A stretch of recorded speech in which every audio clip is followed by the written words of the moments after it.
Students, कैसे हैं आप सभी। होपफुली आप ठीक होंगे। चलिए, तो आज की वीडियो में हम कुछ स्पेशल करने वाले हैं और ये वीडियो 9th क्लास के स्टूडेंट्स के लिए स्पेशली बनाई गई है। देखो, इस वीडियो में हम लोग डिस्कस करने वाले हैं जो आपका मिड टर्म का भी एग्जाम हुआ था उसके लिटरेचर वाले पोर्शन को, जिसमें आपके सभी क्वेश्चन आंसर्स थे। उन सभी क्वेश्चन आंसर्स को आज हम डिस्कस करेंगे। उन सभी क्वेश्चन आंसर्स को बहुत अच्छे तरीके से समझेंगे with easy and full explanation. ठीक है, वो बहुत ही ये वीडियो आपके लिए बहुत ज़्यादा हेल्पफुल होने वाली है, क्योंकि जो क्वेश्चन आंसर्स हैं वो बहुत ही इजी लैंग्वेज में मैंने बनाए हैं, उनके जो आंसर्स हैं।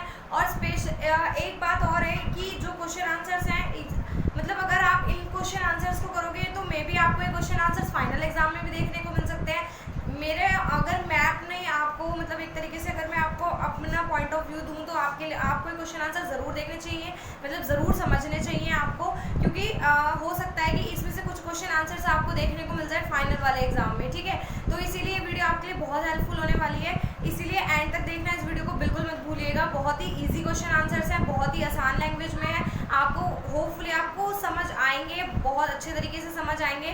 तो हम स्टार्ट करते हैं। मैंने पहले ही आपके मतलब बोर्ड पे पहले ही 3 क्वेश्चंस को नोट डाउन किया हुआ है। ठीक है, तो पहले हम उन्हें समझते हैं, वन बाय वन हम सभी को डिस्कस करते हुए चलेंगे। लॉन्ग क्वेश्चन आंसर्स को, शॉर्ट क्वेश्चन आंसर्स को, सभी क्वेश्चन आंसर्स को समझते हुए चलेंगे बहुत ईजी तरीके से। ठीक है, ये वीडियो आपके लिए सच में बहुत हेल्पफुल होने वाली है। इसमें से कुछ क्वेश्चन आपको फाइनल में देखने को मिल सकते हैं, इसके थोड़े चांसेस होते हैं, और ऐसा होता भी है कई बार कि जो आपका मिड टर्म में आता है उससे कुछ रिलेटेड आपका पोर्शन फाइनल टर्म में भी आ जाता है। और अगर कुछ एक्स्ट्रा सीखोगे तो उसमें कोई वो नहीं है, पूरा सॉल्व क्वेश्चन पेपर है ये, बहुत अच्छे तरीके से इसमें एक्सप्लेनेशन दी हुई है। तो देखो भाई, फर्स्ट क्वेश्चन जो आपके सामने है वो है which musical instrument was banned by Aurangzeb and why. देखो, जो ये वाले क्वेश्चन आंसर्स मैंने 3 बोर्ड पे उतारे, इसको नोट डाउन किया हुआ है। ये वाले जो 3 क्वेश्चन आंसर्स हैं ये 20 to 30 वर्ड्स वाले क्वेश्चन आंसर्स हैं। ठीक है, जो 2 मार्क्स के आपके थे, 2 मार्क्स ईच वाले ये क्वेश्चन आंसर्स। ठीक है, तो इसी वजह से इनको ज़्यादा लॉन्ग बनाना मैंने ज़रूरी नहीं समझा। मेन इसमें जो हमसे पूछा गया है सिर्फ हमने उतना ही आंसर दिया है, फालतू गड़बड़ कुछ नहीं करी है इसमें। ठीक है, तो देखो फर्स्ट क्वेश्चन जो आपका है कि कौन सा इंस्ट्रूमेंट जो था वो बैन किया गया था औरंगजेब के द्वारा और क्यों किया गया था। देखो, the emperor Aurangzeb ban the playing of pungi. जो औरंगजेब थे उन्होंने बैन किया था पुंगी बजाने को, क्योंकि because it had a shrill and unpleasant sound. जो उसका साउंड था वो उन्हें बिल्कुल, मतलब कि जो वो साउंड था ना वो उससे कुछ अच्छा, जैसे अगर हम किसी चीज़ को सुनते हैं, लाइक बांसुरी है, अगर हम उसको सुनते हैं हमें फील एक अच्छा आता है ना, लेकिन जो पुंगी की साउंड थी वो बहुत अनप्लीजेंट थी, बहुत ही भद्दी टाइप कुछ बोल दो, या फिर उनको अच्छी नहीं लगती थी, या फिर जैसे भी थी। इसी वजह से ये उसका रीज़न है उसको बैन करने का। ठीक है, बैन करने का, सॉरी। और ये बैन की किसके द्वारा गई थी? औरंगजेब के। ठीक है, औरंगजेब ने इसको बैन किया था पुंगी को। सेकंड क्वेश्चन है आपका, how did Kezia feel when her father left for office. आपने केजिया की स्टोरी जरूर पढ़ी होगी, चैप्टर 3 है ये आपका, बहुत ही अच्छा चैप्टर है, बहुत ही इंटरेस्टिंग स्टोरी है। जो लड़की है ये अपने फादर से बहुत ज़्यादा डरती है केजिया, तो इसको अपने फादर का एकदम एक ऐसा फियर है कि मान लो पता नहीं क्या ही हो गया हो। ठीक है, तो वो अपने फादर से, जब उसके फादर ऑफिस चले जाते थे तो वो कैसा फील करती थी। ऑब्वियसली अगर तुम किसी चीज़ से डर रहे हो और वो तुमसे दूर चली जाएगी तो तुम्हें अच्छा लगेगा, तुम कंफर्टेबल फील करोगे कि हम तो इससे डरते थे, अच्छा हुआ ही चली गई। जैसे कि आपने स्कूल में भी देखा होगा, कोई ऐसी टीचर आ जाए आपके, लाइक कोई भी सब्जेक्ट की टीचर ऐसी हो जाए जिससे आप या तो बोर होते हो या फिर आप बहुत डरते हो, तो जब भी उसका पीरियड लगता होगा आप एकदम सैड हो जाते होंगे, लेकिन जैसे ही उसके जाने की बेल लगती होगी तो आपके चेहरे पे एक अलग की स्माइल होती होगी कि गॉड थैंक यू, इनका पीरियड चला गया है ना। तो सेम वही वाला कि आपको कंफर्टेबल फील होता है। तो ऐसे ही केजिया को बहुत कंफर्टेबल फील होता था जब उसके फादर ऑफिस चले जाते थे। Keziah was scared of her father. Keziah जो थी वो अपने पापा से डरती थी। So they feel comfortable when her father left for office. तो वो बहुत अच्छा फील करती थी जब उसके फादर ऑफिस चले जाते थे। ठीक है, होपफुली आपको ये 2 क्वेश्चन आंसर्स बहुत अच्छे तरीके से समझ आए होंगे, बहुत ईजी है, बहुत अच्छी वीडियो है, आप बिल्कुल बोर नहीं होंगे। ठीक है, थर्ड क्वेश्चन में आपसे पूछा है, when did Einstein learn to play the violin. जो आइंस्टाइन थे उन्होंने वायलिन बजाना कब सीखा था? Einstein learn to play the violin at the age of 6। जब वो 6 ईयर के थे तब उन्होंने क्या सीखा था? वायलिन बजाना सीखा था। ठीक है, तो ये भी बहुत इजी है। ये अभी हम स्टेप बाय स्टेप थोड़ा डिफिकल्ट होता चला जाएगा, बट डोंट वरी, इतना डिफिकल्ट नहीं होगा। डिफिकल्ट का कहने का मतलब ये है सिर्फ जैसे 20 to 30 वर्ड्स के या फिर 40 to 50 वर्ड्स के आ जाएंगे, 100 to 120 वर्ड्स के भी आ जाएंगे, तो थोड़े से लेंथी हो जाएंगे, थोड़े से, बट लैंग्वेज, ट्रस्ट में लैंग्वेज बहुत ईजी रहने वाली है, आपको बहुत अच्छे तरीके से समझ आएगी लैंग्वेज, ये मेरा प्रॉमिस है आप लोगों से। ठीक है, तो ये 3 क्वेश्चन आपको होपफुली बहुत अच्छे से समझ आए होंगे। आपका जो फर्स्ट पार्ट था इसमें 20 to 30 वाला ये कंप्लीट हो गया। इसमें से आपको एग्जाम में कोई 2 करने थे और यहाँ हमने तीनों सॉल्व किए हैं। ठीक है, हम सभी सॉल्व करेंगे, हम 2 या 3 नहीं करेंगे, हम कंटिन्यू सारे सभी सॉल्व करते हुए चलेंगे। ठीक है, सभी को अच्छे से डिस्कस करते हुए चलेंगे। इसके बाद मैं अभी दोबारा से आप मतलब मतलब कि अगेन आपको क्वेश्चन जो नेक्स्ट क्वेश्चन आए हैं उनको उनको नोट डाउन करने के बाद आपको समझाती हूँ, ठीक है। बस आप देखो भाई, जो फोर्थ क्वेश्चन है उसमें आपसे पूछा गया है where were most of the village people going. ये आपका सेकंड पोर्शन है। फर्स्ट में जो वो 3 क्वेश्चन थे हमने वो डिस्कस कर लिए हैं। उसके बाद जो बी पार्ट में आपके 3 क्वेश्चन है, अब हम इनको डिस्कस करने वाले हैं वन बाय वन। तो जो आपके सामने फोर्थ क्वेश्चन है उसका फर्स्ट, उसमें आपसे पूछा गया है कि जो विलेज के पीपल्स थे वो कहाँ पे गए थे, कहाँ गए थे वो, और ये चैप्टर लॉस्ट चाइल्ड से आपसे पूछा गया है। तो आपको खुद पता होगा अगर आपने लॉस्ट चाइल्ड वाले चैप्टर पढ़ा है, और अगर आप मेरे चैनल को सब्सक्राइब कर चुके हैं तो मैंने तो समझी उसमें डिस्कस कराई है, पूरे चैप्टर को अच्छे तरीके से आपके सामने डिस्कस किया हुआ है, तो आपको तो ज़रूर पता होगा। देखो जो पीपल्स थे विलेज के वो गए हुए थे कहाँ पे, फेयर में गए थे। वो फेयर को देखने के लिए कुछ कैसे गए थे, कुछ पैदल गए थे, कुछ जो बुल्लोक की कार्ट होते हैं, मतलब कि जो तांगा वगैरह मतलब वो होती है ना, हाँ तांगा टाइप समझ लो, तो कुछ लोग उसमें गए थे, कुछ कैसे गए थे, मतलब सभी लोग कहाँ गए थे, लेकिन फेयर में गए थे। The most of the village people were going to the fair, some walk some rode of horse. कुछ लोग मतलब हॉर्स के ऊपर बैठ के भी गए थे, कुछ carry the bamboo and the bullock carts, जो वो होती है ना बल्लोक कार्ट्स, मतलब बुग्गी टाइप समथिंग कुछ बोलते हैं उसको, उसमें गए थे, ठीक है। फिफ्थ क्वेश्चन में आपसे पूछा है why was toto presence at the house kept a secret. देखो जो टोटो वाला चैप्टर है द एडवेंचर्स ऑफ टोटो, उससे आपसे ये वाला क्वेश्चन पूछा गया है। बहुत इजी क्वेश्चन थे, कुछ बच्चे छोड़ के आए हैं क्वेश्चन, मेरे को पता है। और अगर क्योंकि क्या होता है कि आप लोग उसको समझ नहीं पाते, आप लोग क्या करते हो, बुक के कुछ क्वेश्चन आंसर्स को पढ़ लिया और चैप्टर पढ़ लिया, थोड़ा सा चैप्टर भी पढ़ा या नहीं पढ़ा, तो आपको कुछ लोग बच्चे तो ऐसे होते हैं उन्हें समझ ही नहीं आता कि ये हमारी बुक से ही है, ये तो बाहर से पेपर आया है, एकदम बोल देते हैं कि ये तो बाहर से पेपर आया है। बाहर से कुछ नहीं आता, लिटरेचर पूरा आपकी बुक से रिलेटेड होता है, आपको सिर्फ अच्छे से समझने की जरूरत होती है, ठीक है। देखो फिफ्थ क्वेश्चन में आपसे पूछा है कि जो टोटो की प्रेजेंस थी उनके घर में ग्रैंडफादर के, वो एक सीक्रेट क्यों बना हुआ था, उसको क्यों एकदम से एक ऐसा सीक्रेट, मान लो आपके घर में कोई चीज़ है आप उसको किसी इंसान से छुपा के रखते हो, ऐसा क्यों हुआ था? क्योंकि grandmother did not like grandfathers bringing new animals home. Grandmother को बिल्कुल पसंद नहीं था कि जो ग्रैंडफादर थे वो घर में न्यू एनिमल्स को लेके आए, ठीक है, उनको पसंद नहीं था बिल्कुल भी। Grandfather wanted to tell her about Toto, वो उनको बताना चाहते थे टोटो के बारे में, लेकिन जब वो बहुत अच्छे मूड में हो तब, क्योंकि आपको पता है घर में भी कई बार ऐसा होता है, मान लो आपका मन है कोई पेट लाने का घर में, उसको पालने का, लेकिन आपके मदर को पसंद नहीं है, आपके फादर को पसंद नहीं है, तो आप लोग डर जाते हो, आप सोचते हो जब इनका मूड अच्छा होगा ना तो तब डिस्कस करेंगे। लेकिन ग्रैंड फादर जो थे वो तो ले आए थे पहले से, लेकिन उन्होंने उसको छुपा के हाइड करके रखा हुआ था, कहीं पे छुपा के उसको कभी कहीं रखते थे, कभी कहीं रखते थे, सिर्फ इसलिए ताकि ग्रैंड मदर को पता ना लग जाए, और उनको वो बताना चाहते थे, पर जब वो अच्छे मूड में हो तब बताना चाहते थे। होपफुली ये दोनों क्वेश्चन आंसर्स आपको समझ आए होंगे, ठीक है। इसके मैं आपको फिर बता रही हूँ, मेरा टेलीग्राम चैनल है लर्निंग प्लेटफॉर्म टीजे, वहाँ पे मैं सभी नोट्स आपको प्रोवाइड करती हूँ, जितना भी मैं यहाँ बोर्ड पे आपसे डिस्कस करती हूँ सभी के नोट्स वहाँ पे मिलते हैं, तो उस चैनल को सब्सक्राइब करना बिल्कुल मत भूलिएगा, ठीक है। सिक्स्थ क्वेश्चन में आपसे पूछा है why did king punish the merchant, जो किंग था उसने मर्चेंट को पनिश क्यों किया था, ठीक है। हाँ जी, तो इसमें पूछा है आपसे कि जो मर्चेंट था उसको किंग के द्वारा पनिश क्यों किया गया, मतलब कि जो व्यापारी था वो उसको पनिशमेंट देने के लिए क्यों बोला गया। ये कौन सा चैप्टर है बताओ, सोचो, इन द किंगडम ऑफ फूल्स, ये वाला चैप्टर वो है कि किंग ने उसको पनिश क्यों करने के लिए, मतलब फाइनल डिसीजन पे मर्चेंट पे क्यों आ गया था। इसलिए आ गया था क्योंकि जब जो वो डांसिंग गर्ल थी उसने क्या बोला था कि मेरी ज्वेलरी जो थी मैंने गोल्ड स्मिथ को दी हुई थी बनाने के लिए, बट उसने लेट कर दिया क्योंकि मर्चेंट के बेटे की इसके बेटे की शादी थी मर्चेंट की, इसी वजह से उसने बोला कि पहले मेरे जो ज्वेलरी है उनको पहले आपको तैयार करना है, उसके बाद आप किसी और का करना। उसकी ज्वेलरी जो थी वो डिले हो गई थी, जो डांसिंग गर्ल थी, और वो उसको बाद में बुलाया गया था, और जो उसकी एंकल्स उसने पहनी हुई थी वो उसने अट्रैक्ट करा किसको, जो वो बना रहा था, दीवार बना रहा था, ठीक है, attract the bricklayer, he built a week. हाँ, तो फिर उसके बाद क्या हुआ, जब उसने उसकी जो पायल थी उसने उसको अट्रैक्ट किया अपनी तरफ, तो जो दीवार बनाने वाला मिस्त्री था उसका सारा ध्यान उसकी तरफ चला गया, और वो जो दीवार थी वो वीक बनी, और जिसकी वजह से वो टूट गई, और फिर उसके बाद जो चोर था वो मर गया उस दीवार के नीचे आके। तो यही रीज़न था कि मर्चेंट को क्या किया गया, फाइनल डिसीजन में मर्चेंट को कहा गया कि इसको फांसी मिलेगी, क्योंकि अपने पापा मतलब कि जो उसके फादर है उनका सन है, तो इसके फादर की पनिशमेंट इसको मिलेगी, ठीक है।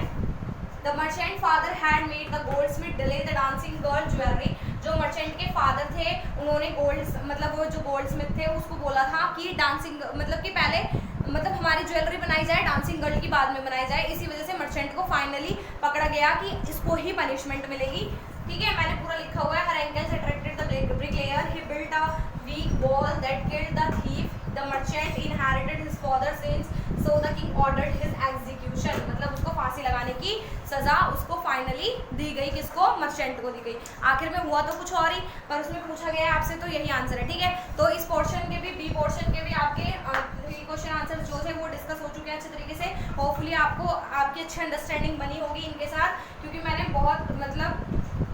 बहुत इजी तरीके से इनको लिखने की कोशिश, मतलब आपको समझाने की कोशिश भी की अपनी लैंग्वेज में, क्योंकि अपनी लैंग्वेज में बच्चा अच्छा समझता है इसी वजह से। ठीक है, तो बाकी इनके नोट्स जो है मैं फिर बता रही हूँ टेलीग्राम चैनल पे मिल जाएंगे आपको, तो उसको सब्सक्राइब करना मत भूलना।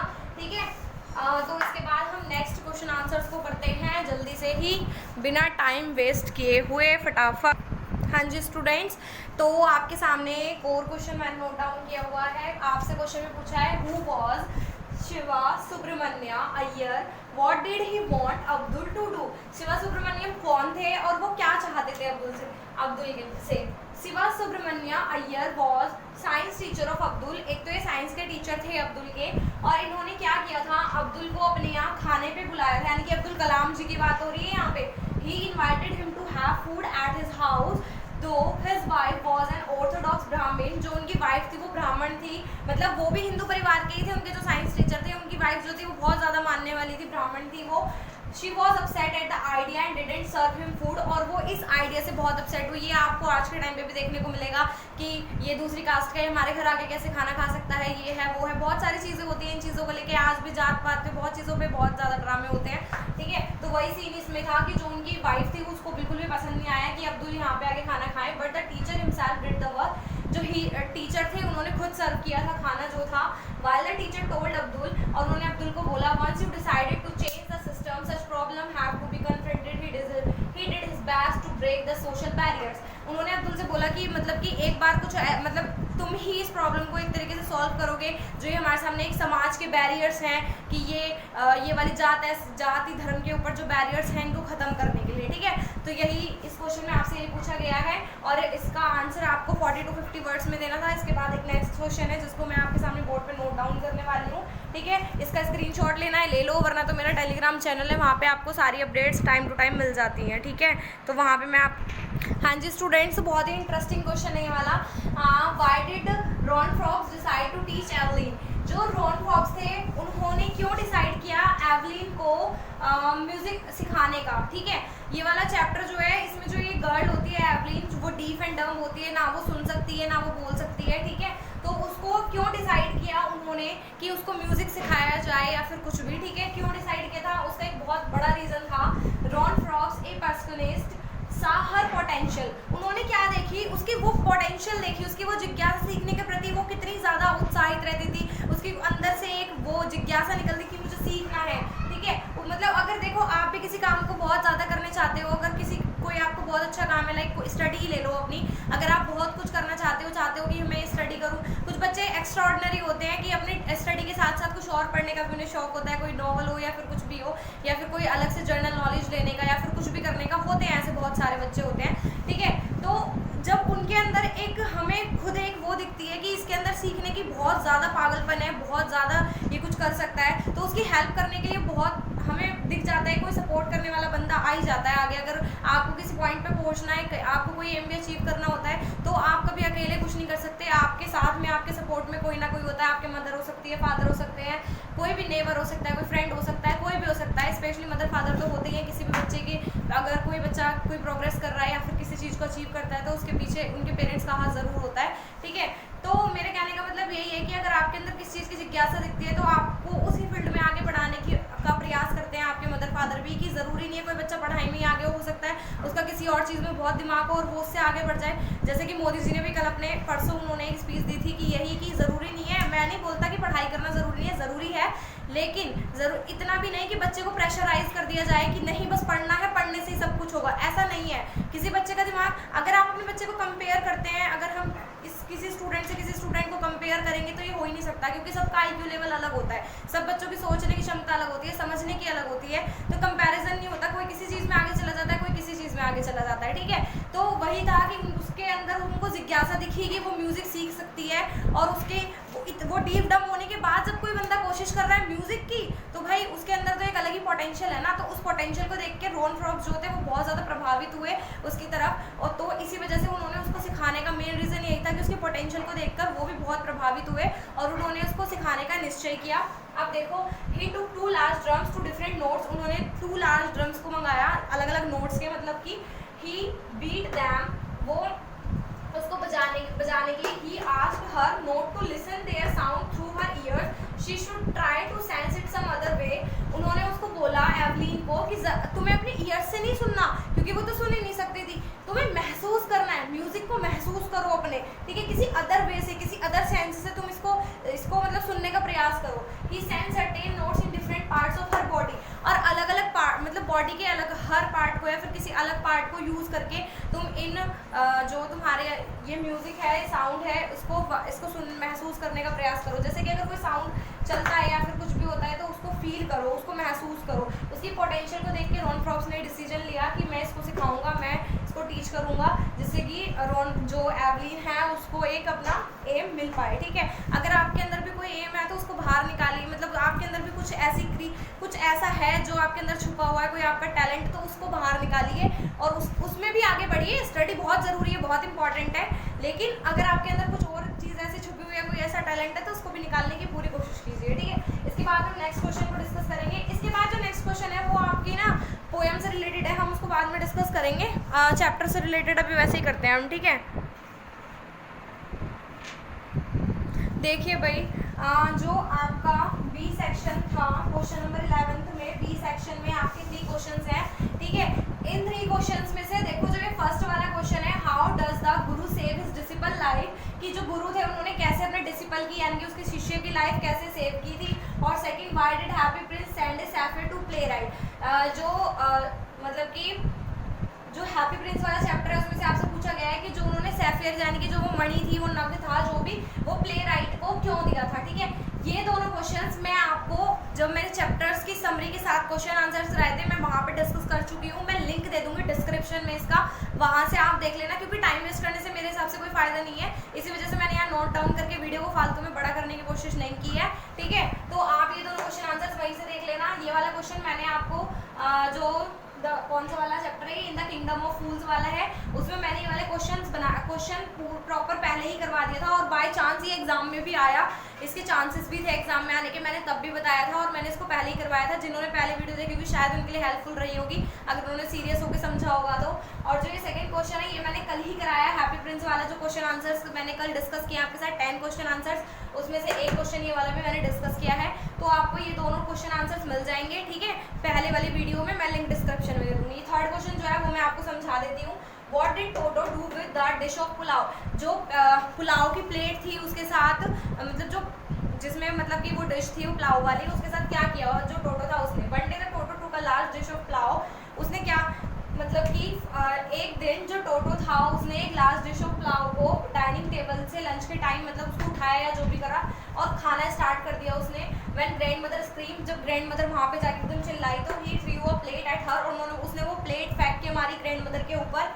When one ant rush forward, Toto threw a glass of water, जब एक आंट मतलब एक आंटी जो मतलब वहाँ पे आई हुई होंगी वो आगे की तरफ जा रही थी, तो उन्होंने क्या करा, वाटर का ग्लास उसके ऊपर फेंक के मारा, ठीक है, उनके फेस पे। व्हेन ग्रैंड मदर अराइव्ड, जब ग्रैंड मदर वहाँ पहुँच ही रही थी, तो टोटो ने एकदम से क्या किया, जो प्लेट थी उसको उठाया, जो पुलाव की प्लेट थी, और उसको लेके घर से बाहर चला गया, ठीक है। उसने ये किया डिश ऑफ पुलाव के साथ। आपको होपफुली आंसर बिल्कुल समझ आया होगा। मैं जल्दी जल्दी इसलिए समझाती हूँ स्टूडेंट्स, क्योंकि मेरे को लगता है टाइम बहुत ज़्यादा इंपॉर्टेंट है सभी के लिए, आपके लिए भी मेरे लिए भी, ठीक है, इसी वजह से जल्दी समझाना। और आपने अगर पूरा सेशन निकल गया आपका, अब एग्जाम का टाइम है, तो आपने क्वेश्चन आंसर मतलब कि आपने चैप्टर भी पढ़ा होगा, समरी भी पढ़ी होगी, समझा भी होगा, ठीक है। इसी वजह से मैं थोड़ा फास्ट स्पीड में रहती हूँ, जिससे हमारा टाइम वेस्ट ना हो, ठीक है, क्योंकि एग्जाम फिर सर पे ही है, हमारे आने वाले हैं जल्दी से।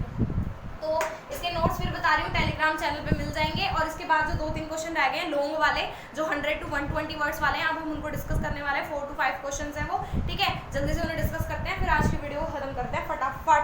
ठीक है students.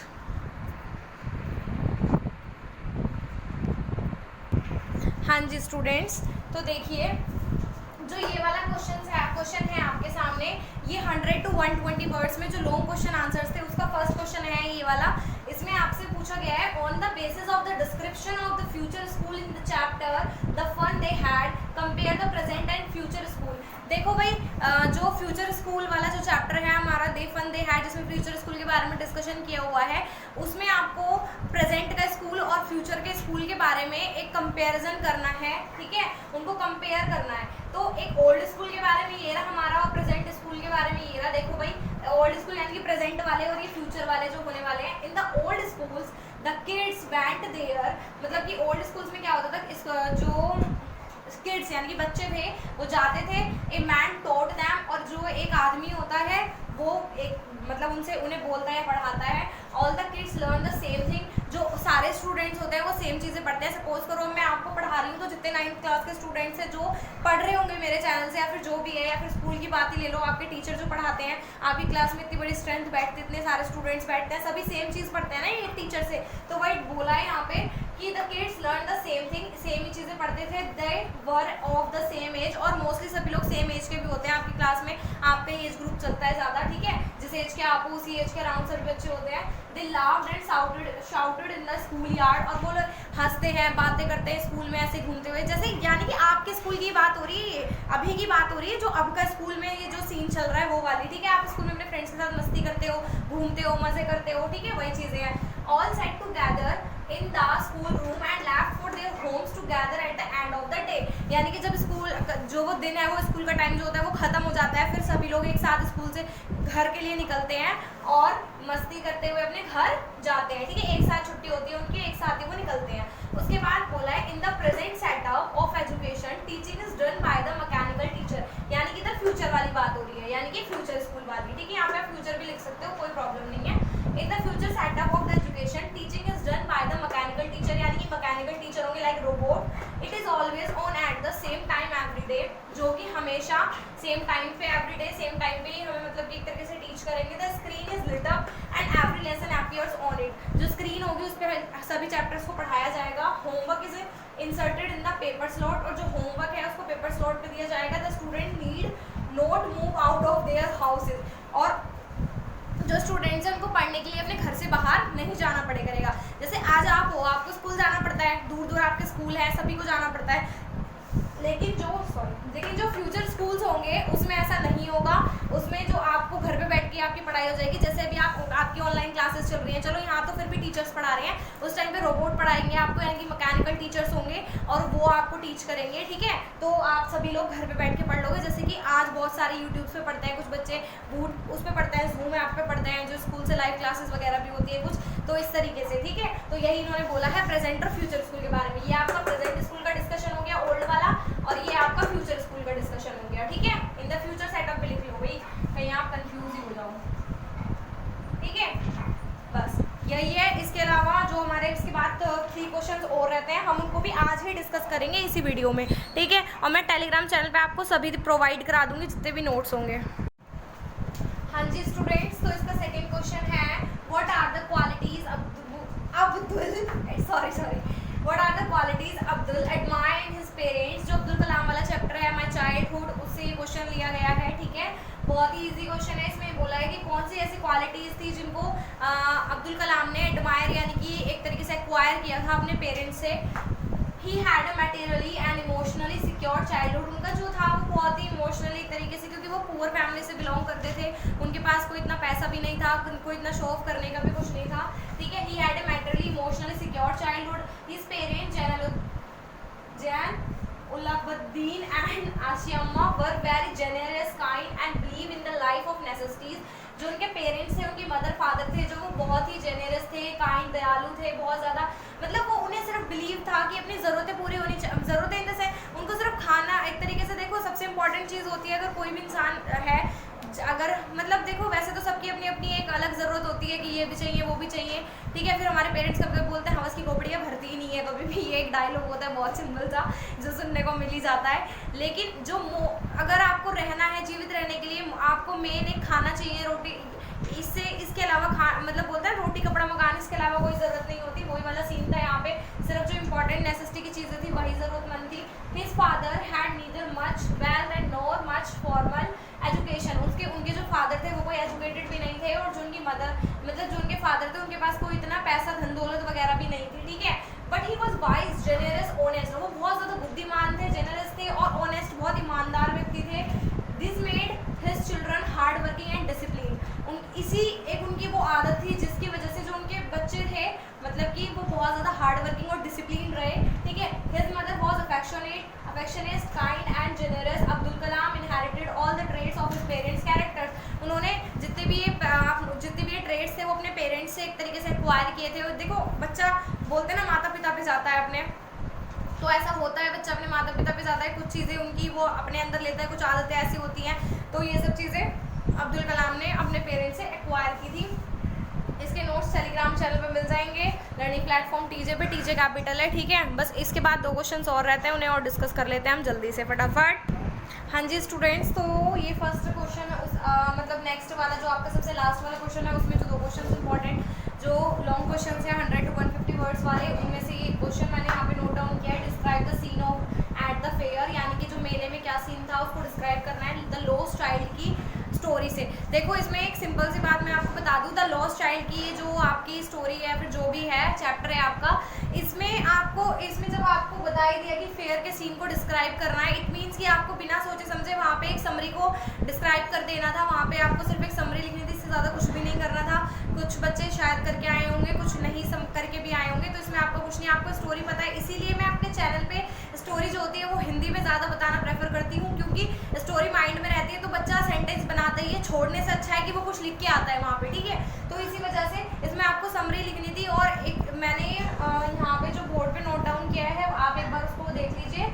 In this story the child was going to the festival of spring with his parents. जो स्प्रिंग का फेस्टिवल था उसको सेलिब्रेट करने के लिए, उसको मनाने के लिए वो लोग फेयर में गए थे। हिज पेरेंट वॉज पुअर, उसके जो माता पिता थे वो गरीब थे। द चाइल्ड मतलब वो भी गरीब ही हुआ फिर तो। The child enjoy the beauty of the nature on his way to the fair. Fair के रास्ते में जो ब्यूटी थी नेचर की उसको देख के वो बहुत ज़्यादा अच्छा फील कर रहा था, उससे प्रभावित हो रहा था। ही saw many shops, mustard field, Dragonfly, insects and worms, Dove etcetera. और उसने वहाँ पे मेले में क्या देखा था, बहुत सारी शॉप्स देखी, मस्टर्ड फील्ड देखी, ड्रैगन फ्लाइज को देखा, इंसेक्ट्स को देखा, वर्म्स को देखा, डव्स को, एटसेट्रा, सब कुछ मतलब कीड़े मकोड़े, ये जो ये इंसेक्ट्स वगैरह कीड़े वगैरह हो गए, वर्म्स भी वही होते हैं, डव पक्षी हो गए, ड्रैगन फ्लाई भी उड़ने वाले जो ड्रैगन फ्लाई होते हैं जिसको कुछ बच्चे हेलीकॉप्टर भी बोलते हो स्कूल में, हेलीकॉप्टर वही है, ठीक है।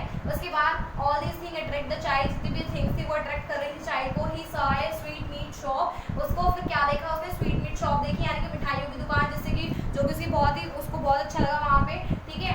एंड बलून सेलर, वहाँ पे उसने बलून बेचने वाले को भी देखा। He wanted to have a flower garden. He saw many things on the way to the fair, his mouth watered for his favourite barfi. उसने वहाँ पे बहुत सारी चीज़ों को देखा फेयर के रास्ते में, उसने बहुत फ्लावर्स की वैली वगैरह सब कुछ देखी और उसके मुंह में पानी आ गया अपनी फेवरेट बर्फी को देख के। एंड आफ्टर फ्यू मिनट्स, मतलब कुछ ही मिनट्स के बाद या फिर कुछ टाइम के बाद बोल सकते हैं, आफ्टर फ्यू टाइम भी बोल सकते हैं, सडन अचानक से the child feel they lost and his parents not around of him, so they crying too much. ये फिर मैंने इसको ज़्यादा बड़ा नहीं किया, ये और भी बड़ा क्वेश्चन आंसर हो सकता था।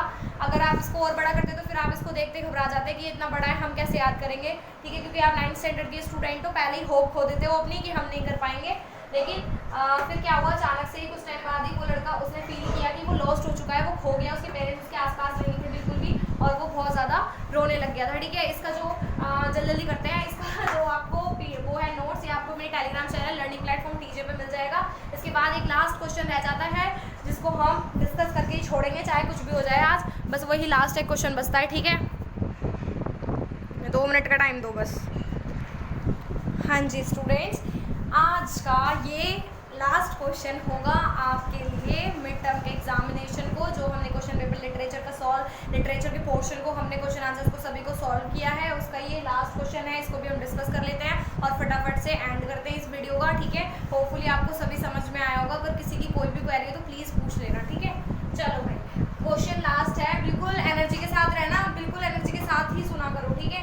Express the feeling of grandfather for Toto in 100 to 120 words, ये आपके क्वेश्चन में आया है, लास्ट क्वेश्चन है ये आपका और आज का भी लास्ट क्वेश्चन है। देखो भाई, इसमें बोला है ग्रैंडफादर की फीलिंग्स बताओ, टोटो के लिए क्या थी उनकी फीलिंग्स, उसको हमें डिस्क्राइब करना है 100 to 120 वर्ड्स में। जो ग्रैंडफादर थे उन्होंने टोटो को 5 रुपीज़ में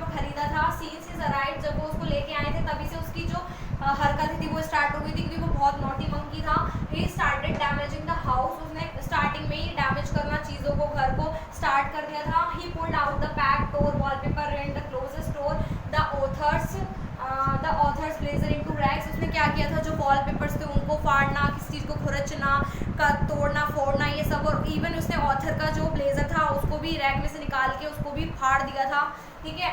उसके बाद क्या हुआ था, ही टेरिफाई अदर एनिमल्स, और वो अदर एनिमल्स को भी हर्ट करता था बहुत ज़्यादा, एंड उनको परेशान करता था। आपने देखा जब मैंने समरी में डिस्कस किया था, मैंने आपको बताया था कि उसने एक डंकी का कान काट दिया था, जो एक गधा था उसका, वहाँ पे जब उसने ग्रैंडफादर ने उनको रखा था, एक डंकी के पास रखा था उस मंकी को, तब ही हर्ट द डंकी बैडली। देखो ये आ गया, उसने एक डंकी को बैडली हर्ट किया था। He tore the curtains and dresses, उसने पर्दों को फाड़ दिया था, ड्रेसेस को फाड़ दिया था। He broke the dishes of the house, उसने घर की जो डिशेज थी, यानी कि वो पुलाव वाली प्लेट याद है ना आपको, फेंक के मारी थी, तो उसने घर की डिशेज को भी नुकसान पहुंचाया था। Then the grandfather realize, grandfather को रियलाइज हुआ that he was not a very good deal, ये कोई भी मतलब उन्हें एक रियलाइज हुआ कि ये कोई गुड डील नहीं रही मेरे लिए, जो भी है।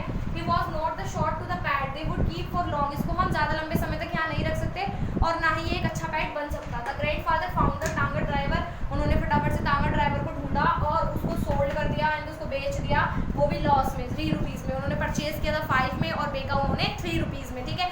उन्होंने जब उन्हें आखिर में रियलाइज़ हुआ कि ये पेट बनाने के लायक ही नहीं है, वो उसको पेट बनाने के लिए तो लाए थे क्योंकि उनको शौक था एनिमल्स को रखने का, लेकिन वो बहुत परेशान हो गए उस मंकी से, क्योंकि वो बहुत नोटी था, उसकी हरकतें बहुत ख़राब थी, इसी वजह से, क्योंकि वो नुकसान पहुंचाता था। एक तो होता है नोटीपन, एक शरारत वाला एक अलग ही होता है, लेकिन उसके अंदर क्या था, एक उसका नेचर इतना गंदा था, एग्रेसिव नेचर था उसका, कुछ भी तोड़ना फोड़ना, फाड़ना, काटना, पीटना, ये सब उसका नेचर था। इसी वजह से ग्रैंडफादर को बहुत जल्दी रियलाइज़ हो गया कि ये एनिमल मतलब जो है उसको पेट बनाने के लायक नहीं है, इसलिए उन्होंने उसको सोल्ड कर दिया, और वो भी लॉस में सोल्ड किया उसको, ठीक है। लेकिन उसको उनको दफ़ा करना था उसको किसी तरीके से भी, कि वो यहाँ से चला जाए। स्टूडेंट्स, ये आज का आखिरी क्वेश्चन या आज का लास्ट क्वेश्चन आपके लिए रहा है। देखिए, मैंने आपको लिटरेचर के सभी क्वेश्चन आंसर्स को डिस्कस किया है आपके साथ, ठीक है। जो 2 क्वेश्चन आंसर्स मैंने आपको पहले बताए हैं, वो मैं डिस्क्रिप्शन में उनका लिंक दे दूंगी, मैंने यहाँ पे डिस्कस नहीं किए थे, ठीक है। वो आपको बताइए कौन कौन से क्वेश्चन आंसर्स थे। एक तो डिसिपल लाइफ को कैसे बचाया था किंग ने, वो उनका जो वो थे गुरु थे, उन्होंने कैसे अपने डिसिपल की लाइफ को बचाया था, और एक और था, कौन सा क्वेश्चन था मेरे स्किप हो गया माइंड से। दोनों के मैं आपको आंसर डिस्क्रिप्शन में उनका लिंक दे दूंगी, आप वहाँ से देख लीजिएगा, और इस वीडियो को ज़्यादा से ज़्यादा शेयर करना, क्योंकि चांसेस होते हैं कि कुछ क्वेश्चन उसमें आ जाए, आपको दिख जाए या फिर, और ये हेल्पफुली वीडियो रहेगी आपके लिए, कोई टाइम वेस्ट नहीं है, 20-25 मिनट की वीडियो होगी, हद से जितने की भी होगी, आप अगर इसको देखोगे तो आपके लिए ही ज़्यादा अच्छा रहेगा, ठीक है। मैंने बहुत ईजी लैंग्वेज में आपके लिए आंसर्स को तैयार किया है, ठीक है। तो इसको टिल द एंड देखना बिल्कुल मत भूलिएगा, आखिर में एंड हो ही चुका है। खैर, अब तो अगर आप वीडियो अच्छी लगी हो तो प्लीज़ लाइक कर देना, प्लीज़, और सब्सक्राइब ज़रूर करना मेरे चैनल को, अपने फ्रेंड्स तक शेयर भी ज़रूर करना, ठीक है। और आपको नोट्स मिल जाएंगे, मैं फिर आपको बता रही हूँ, मेरे टेलीग्राम चैनल है लर्निंग प्लेटफॉर्म और कैपिटल में टीजे, ठीक है। ये इस पे आपको सभी नोट्स मिलते हैं, इसको सब्सक्राइब करना मत भूलना, टेलीग्राम चैनल है ये, ठीक है।